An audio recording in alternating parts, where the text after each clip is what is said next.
My parents kicked me out of the house because my brother set me up at school. 15 years later, they came running to me. I still remember the dread curling in my stomach the morning after the shouting match. I'd woken up to the sharp sunlight slicing through thin curtains, but all it did was spotlight my trembling hands. My brother, Alex, had orchestrated the perfect setup at school, planting those compromising photos in my backpack, whispering rumors about me to classmates, and I'd been called into the principal's office like a criminal. My palms flattened against the cold wooden desk as Mrs. Carter, the vice principal, flipped through evidence that wasn't mine.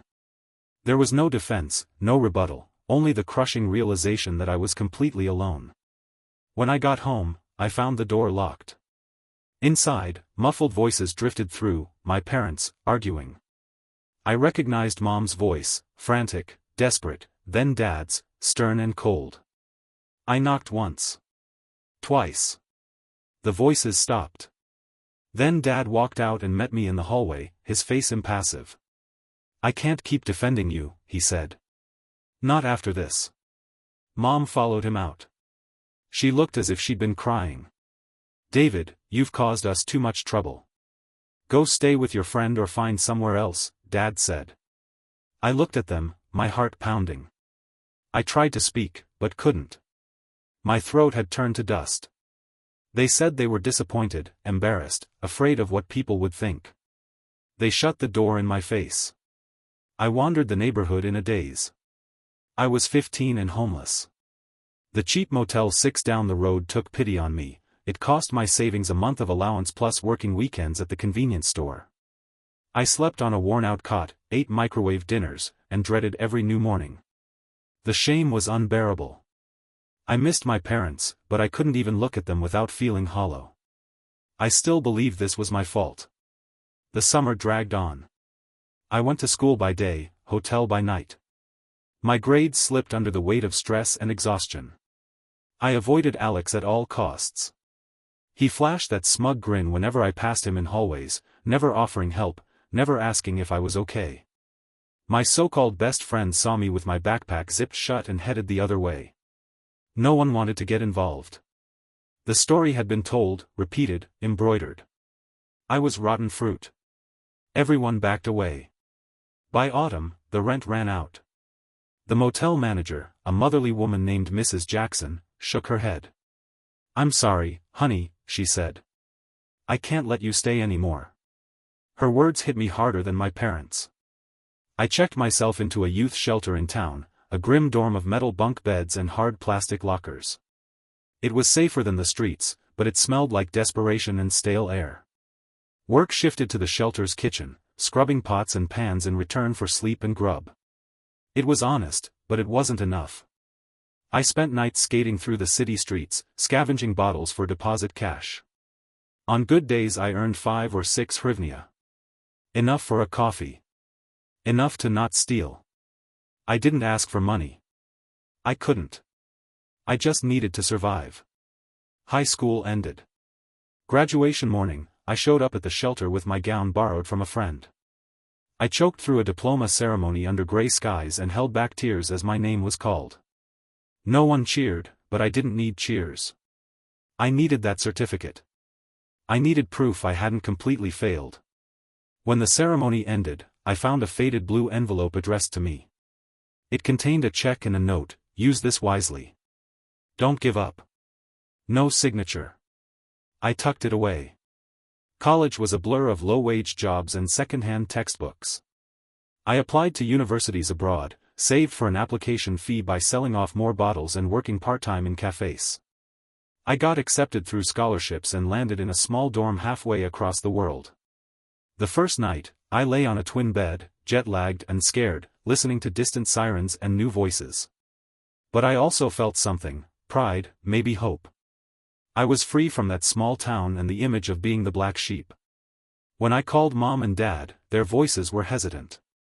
They asked how I was, what I was studying.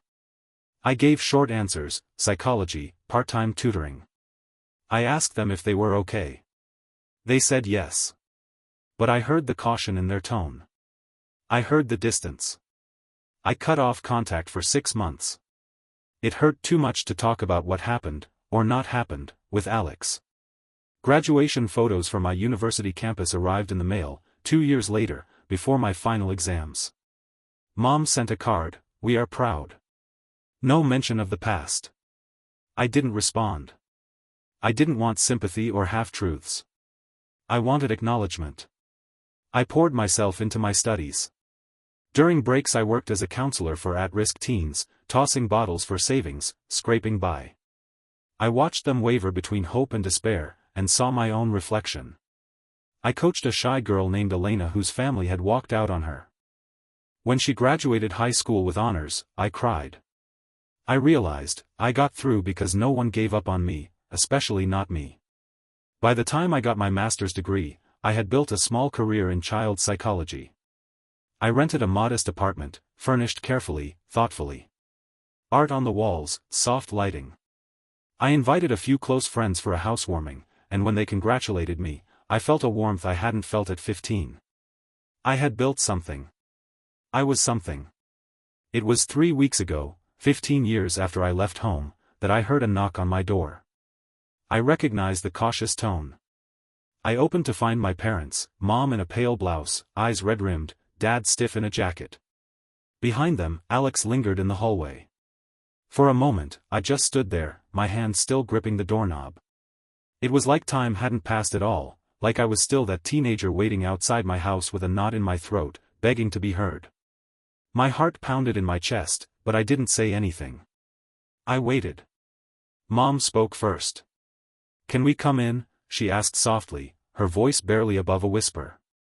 Her hands were clasped tightly in front of her, knuckles white. "Please." I looked past her at Dad. His face was unreadable. The man who once told me to go stay with a friend was now standing on my doorstep like a stranger, and yet part of me wanted to pull them both into the living room and just forget everything. But I couldn't. Not yet. I stepped aside without saying a word. They entered slowly, like they were walking on glass. Alex lingered behind them, his hands buried deep in the pockets of a sleek jacket, staring down at his shoes. I hadn't seen him in years. The last photo I saw of him was during his brief stint on social media, posing beside a new car, grinning at some lavish party. We hadn't spoken since high school, not one call, not one message. They sat awkwardly on my couch, and I remained standing. The air between us felt heavy, too full of unspoken words. "Your place is beautiful," Mom said, offering a strained smile. "Thanks," I replied. It was the first word I'd said since opening the door. There was a silence after that, one of those long, jagged ones that feel like they could split the room in two. Finally, Dad cleared his throat. "We didn't come here to pretend like nothing happened," he said. We know we made mistakes." That word, mistakes, rang in my ears like a dull thud. It felt too soft. Like putting a band-aid on a bullet wound. "You threw me out," I said, my voice sharper than I intended. "Over something I didn't even do. You never asked me what really happened. You just believed him." I glanced at Alex, who looked away. "We know," Mom said, her voice cracking. "And we've lived with that regret every day. Every single day." I wanted to believe her. I wanted to believe that they'd sat up at night wondering where I was, how I was eating, if I was safe. But I couldn't forget the door shutting in my face. I couldn't forget the silence after. "I used to wait for you to call," I said. "Even after everything. I kept thinking, maybe next week. Maybe next month. But you never did." Dad's shoulders slumped. I was proud, stubborn, and wrong. I thought I was protecting our family's reputation. But I wasn't. I was destroying it. My eyes burned, but I held it in. I wouldn't cry in front of them. Not this time. Alex finally looked up. "I lied," he said, barely audible. "It was me. I planted everything at school. The photos. The rumors. I made it all up because I was jealous." I stared at him. After all these years, hearing him admit it out loud should have brought me some kind of relief, but instead, it left me cold. "You were jealous?" I repeated. "You ruined my life because you were jealous?" He nodded, eyes wet. "You were always the golden kid. Teachers liked you. You were smart, responsible. I just wanted to make you look bad for once. I didn't think it would go that far. I didn't think they'd actually kick you out. But you never stopped it, I said. Even when it did go that far. You watched me leave and never said a word. I know, he said, swallowing hard. I was a coward. No one spoke after that.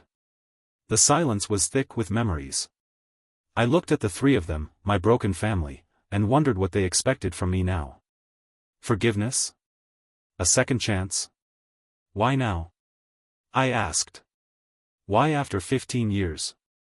Mom reached into her bag and pulled out a crumpled envelope. Your name was mentioned in a local article, something about your work with kids. I started reading more, and then I found your interview on that podcast. We realized just how much you'd accomplished, without us. Her hands trembled.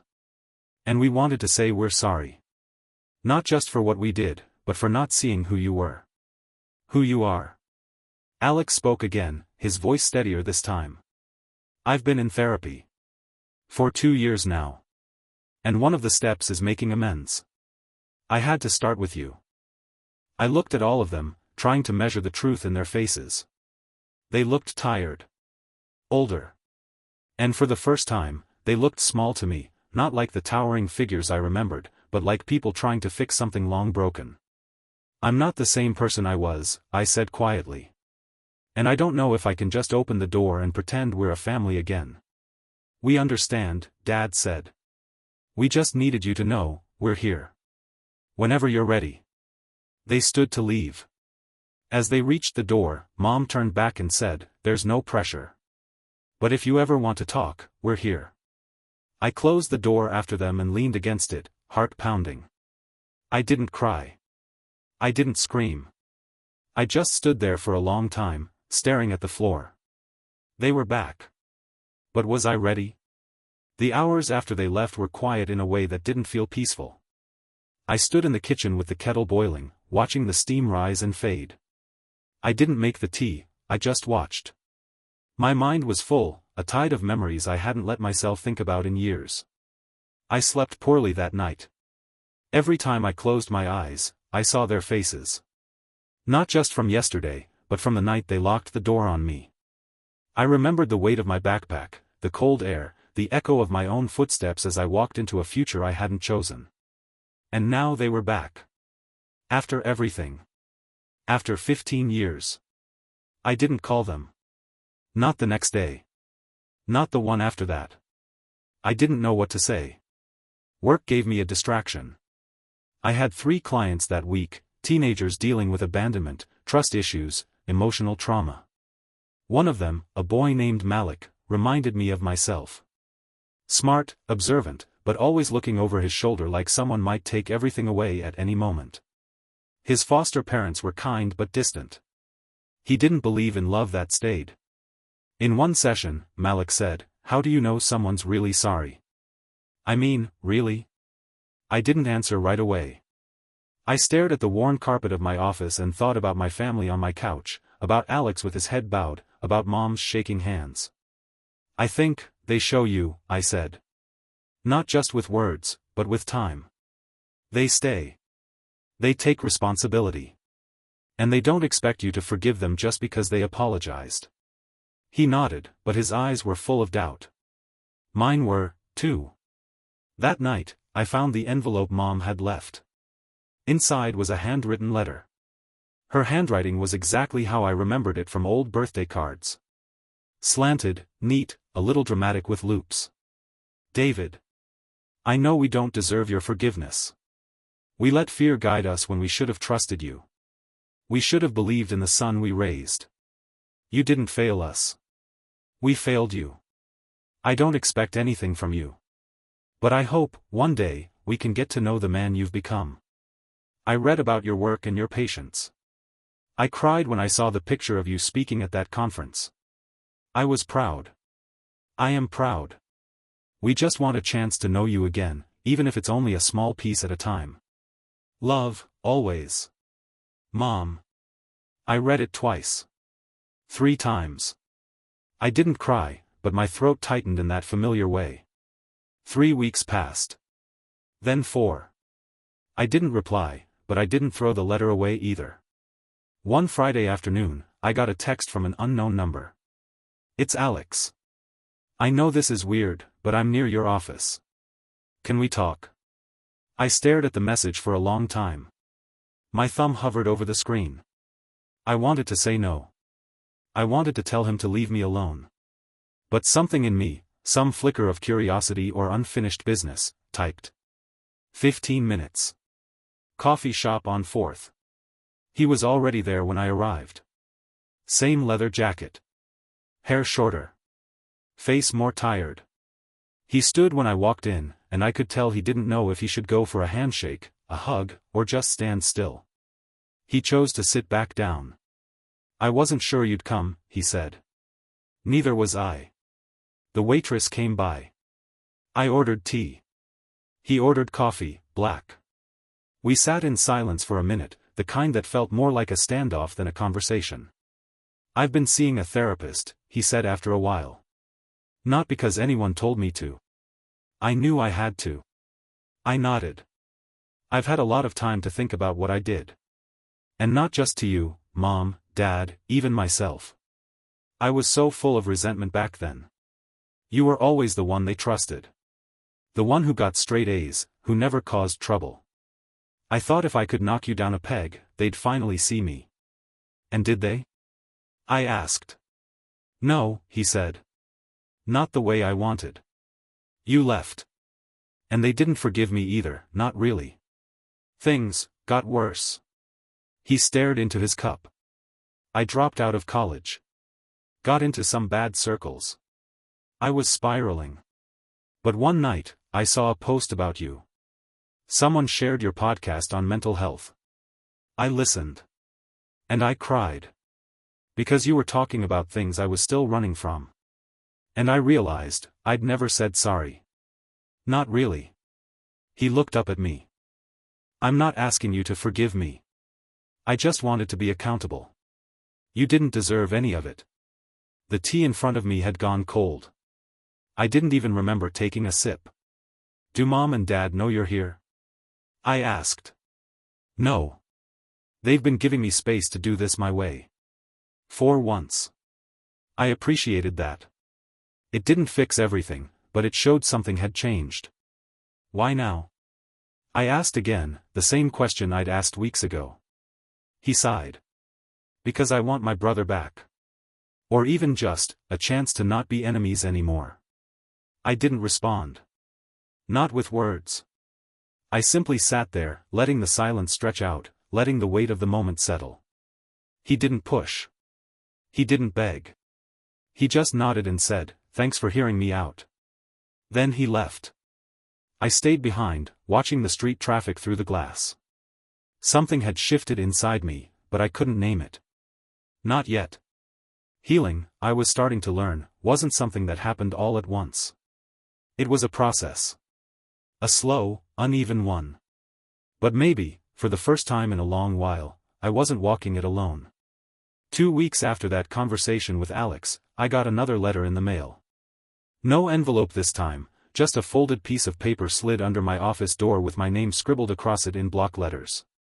At first, I assumed it was from a student or a patient. But when I opened it, the handwriting was instantly familiar. My father's. "David. I've never been good with words.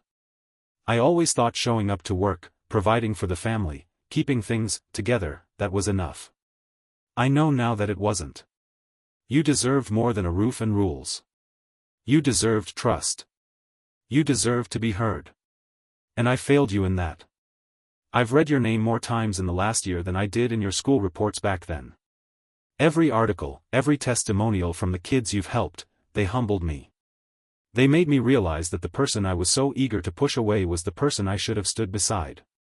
If you ever find it in yourself to let me say these things in person, I'd be grateful. But if not, please know this, I am sorry. Not because of guilt. But because I finally understand. Dad." I sat at my desk for almost an hour with the letter resting on my lap. It didn't feel like a breakthrough. It didn't wash away years of anger or silence. But it did something smaller, something gentler. It cracked the ice just a bit. The next day, I called him. Just a simple call. He picked up on the first ring. "I got your letter," I said. "I didn't think you'd call." "I wasn't planning to," I admitted. "But I did." There was a pause. Then, "Would you want to come over? Just for dinner?" I didn't answer right away. My childhood home, the same one where I was told to leave, felt like another planet. But some part of me needed to see it again. Not for them, for myself. "I'll think about it," I said. I drove over that Sunday. The street hadn't changed much. Same hedges, same squeaky front gate, same porch light that flickered when the wind blew. But as I stepped onto the front steps, I noticed something new, a small welcome mat with the word hope stitched across it. Alex opened the door. "Hey," he said. "You came." I said I might, I replied. He didn't argue. Just stepped aside to let me in. The smell hit me first, roast chicken, mashed potatoes, something sweet baking in the oven. It was familiar, painfully so. The dining table had been extended, set with care. 3 candles flickered at the center. My mother emerged from the kitchen with flour on her hands and a nervous smile on her face. "Hi, sweetheart," she said. "We didn't think you'd actually come." I gave a tight smile. Neither did I. Dinner started awkwardly. No one knew where to begin. They asked about work, about the city, about whether I was seeing anyone. Small talk felt safer. I answered in short sentences, trying not to drift too far into memory. But somewhere between dessert and the second cup of tea, things changed. "I kept your room the same for a few years," Mom said quietly. "Just in case." "I remember coming back once to get my things," I said. "The door was locked." She flinched. "I know." Silence settled again. Then Alex broke it. "I found your old journal once. Years after you left. I only read a page. But it said, they don't want to hear the truth, only the version that makes them feel safe." I remembered writing that. Curled up on a motel bed, writing with shaking hands and an empty stomach. "You were right," Dad said. "We didn't want the truth. We wanted comfort. Control. And we lost you for it." My fork clinked softly against the plate. I felt something swelling inside me, grief, maybe. Or relief. I wasn't sure yet. "After you left," Dad continued, "your mom cried every night. I buried myself in work." Alex spiraled. Our house got quieter. But the shame got louder. "I thought if I worked hard enough," Mom added, "we could forget. But we never did." I looked at them, all 3 of them, older and softer than I remembered. Worn down not just by guilt, but by years of pretending that guilt wasn't there. "I built a life without you," I said. "It wasn't easy. I slept on floors, skipped meals, worked until my hands bled. And you know what? I made it. But I shouldn't have had to." "I know," Dad said. "And I'm proud of you. Not because of what you accomplished, but because you did it without turning bitter." I looked down. That wasn't quite true. "I was bitter," I said. "For a long time. I hated you. All of you. But hate's exhausting. Eventually I just stopped thinking about you." That landed like a punch. But no one tried to argue. "Do you hate us now?" Alex asked. I shook my head slowly. "No. But I don't love you the way I used to either. That kind of love, it doesn't come back easily." "I'll take honesty over silence," he said. "Any day." We cleaned up together after dinner. The motions were familiar, domestic, strangely comforting. Mom washed, I dried, Alex packed the leftovers. We didn't talk much. We didn't need to. Before I left, Dad walked me to the door. "I know this doesn't fix anything," he said. "It's not supposed to," I replied. "But maybe it's a start." I looked at him. Really looked. He wasn't the unshakable figure of my youth anymore. He was just a man, a flawed, grieving man trying to undo the past. "Maybe," I said. But it's going to take time. He nodded. We've got time. As I stepped outside into the cool night, I realized something important. They hadn't come back into my life to make me forget. They came back so they could remember, with me, not just about me. And for the first time in 15 years, that didn't feel like a threat. It felt like a beginning. The next few months passed in small, cautious steps. We didn't become a picture-perfect family overnight. There were no dramatic hugs or tearful apologies after dinner. What happened instead was slower. Simpler. My mother started sending texts on Sundays, little things like, "I tried your lemon pasta recipe." It was amazing. My father emailed me articles about psychology or sometimes just photos of his garden. And Alex? He asked questions. About my clients. About the challenges I faced. About me. He didn't try to justify the past anymore. He just listened. We met a few times, always in neutral places, cafes, parks, once even at a bookstore where we used to hang out as kids. The first time he picked up a novel I used to love, I laughed out loud for the first time in years with him. "You used to hate that one," I said. "I didn't hate it," he shrugged. "I just didn't get it. Too many feelings." "Yeah," I said. "You were more of a comic book villain kind of guy." He winced, but smiled. "Still am, probably," he said. "Just trying to be one of the complicated ones now." I appreciated that. It was honest. Messy. Human. My therapist once told me that real healing doesn't look like epiphanies, it looks like soft mornings, repeated efforts, awkward conversations, and moments when you choose not to walk away even when it would be easier. And that's what this became. Not a miracle, but a series of choices. One of those choices happened on a cold Thursday evening when I got a call from Alex. His voice was shaking. "It's Dad," he said. "He had a heart episode. We're at the hospital." I dropped everything and went. When I arrived, Mom was sitting in the waiting room, her hands wrapped tightly around a lukewarm cup of vending machine coffee. She looked up, eyes wide, and without thinking, I sat beside her. She didn't speak. She just leaned into me gently, like she used to when I'd come home late from study group, and for the first time in years, I didn't flinch. The doctor came out an hour later. It wasn't serious, minor arrhythmia, they said. Stress, diet, age. He would be fine. We visited him together. He was pale, but awake, hooked up to wires and machines that beeped softly. "Hey," he said, voice low. "You came." "I did. Didn't think you'd want to see me like this."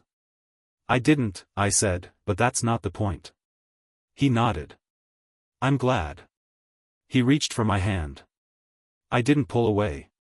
We stayed for a while, talking about nothing, his doctor's strange accent, the terrible hospital food, how he missed his old vinyl records. I caught Mom smiling faintly, and Alex leaning back in his chair like he finally belonged in the room. Later that night, as we stood outside by the parking lot, Alex turned to me. "You didn't have to come," he said. "I know. I'm glad you did." I looked at him. "I think I needed to." We stood there in silence. It was the kind of quiet that didn't ache anymore. It felt steady. "Do you think we'll ever get back to how it used to be?" he asked. "No," I said. "But maybe that's not the goal." "What is, then?" "To build something better. From where we are. Not from where we were." He nodded slowly. "I like that." The following spring, I invited them all to a community talk I was giving at a local center. It was about resilience, trauma, and the power of second chances. I wasn't planning on it, but halfway through, I found myself talking about my own story, about loss, estrangement, and the long road back to trust. I saw them in the crowd, Mom wiping her eyes, Dad sitting forward with his hands clasped, and Alex, smiling. Afterward, a teenager came up to me and said, "That was brave." I smiled and said, "So is showing up." Because I finally understood, healing isn't about forgetting the pain. It's about choosing to live beyond it. One morning, not long after, I received a message from Alex. "Family dinner again this Sunday. No expectations. Just, space. I replied. I'll bring dessert. And I did. It wasn't perfect. There were still moments of awkwardness. Still things we hadn't said.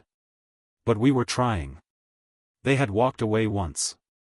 15 years later, they came back.